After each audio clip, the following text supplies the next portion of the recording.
Welcome back. 3 influential business owners from the North Omaha community have been recommended to have streets named in their honor. John Chapman highlights one of the men who many say meant so much to the North Omaha community and the entire metro area.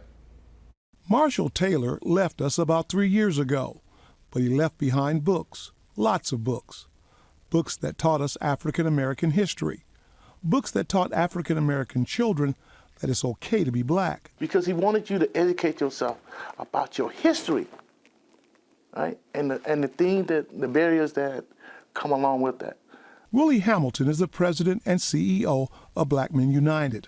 Hamilton has proposed renaming a stretch of Lake Street in front of Taylor's Afro-American bookstore to Marshall Taylor Street.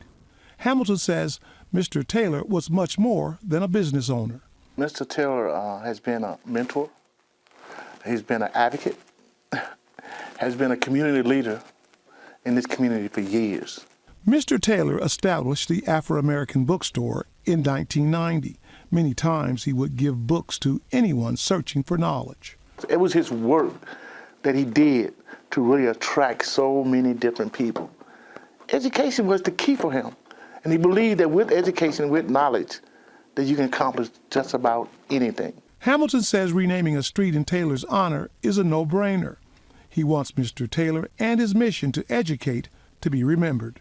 If you know anything about reading, about the African-American condition, you have to go down to the African-American bookstore.